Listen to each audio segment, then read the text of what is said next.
Here's a quote from Albert Einstein. "Nothing happens until something moves." What do you think Einstein meant by this? In this video, we're going to discuss what inertia is, the effects it has, and what affects it.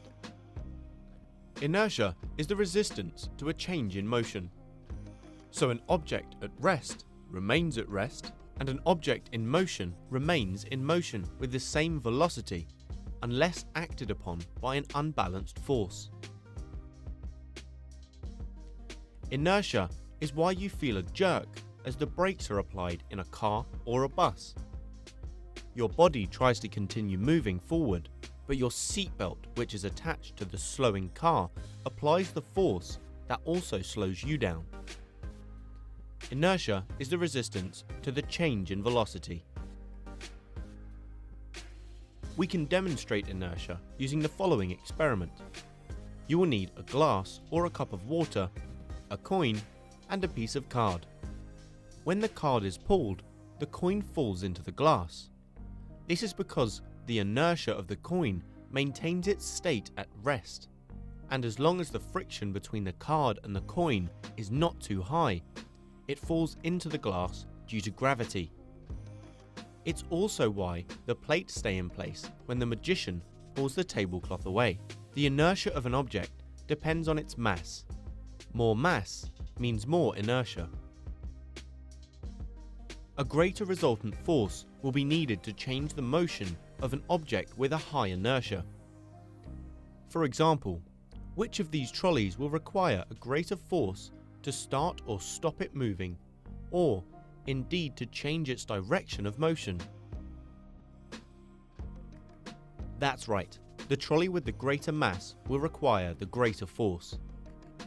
A similar thing happens if you're in a car turning a sharp corner. It seems like you're flung outwards, but actually it's your inertia which resists the change of direction. The car moves in this direction. This is where you would be if no force acted. You carry on at the same speed and direction. Friction between the car tyres and the road applies a force that enables the car to change direction. You were pushed round by the car, but it felt like you were being flung outwards. Inertial mass is a measure of how difficult it is to change the velocity of an object. The larger the inertial mass, the bigger the force needed, or the smaller the acceleration produced by a given force. Force equals mass times acceleration. For example, it would require a much larger force to throw a shot put at the same speed as a tennis ball. This is because the shot put has a much larger inertial mass. So is inertia useful in any way? We can use inertia in mechanical devices such as inertial reel seatbelts in cars, and in seismometers that detect and record earthquakes. This is a simple device which contains a suspended mass connected to a sensor. Simple paper and pen is shown here.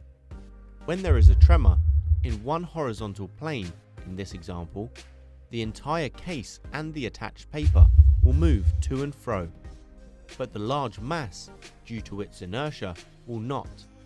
So the pen will move over the paper, leaving a trace that records both the severity of the tremor and its duration. So what did Einstein mean when he said nothing happens until something moves? He was talking about inertia. If you liked the video, give it a thumbs up and don't forget to subscribe.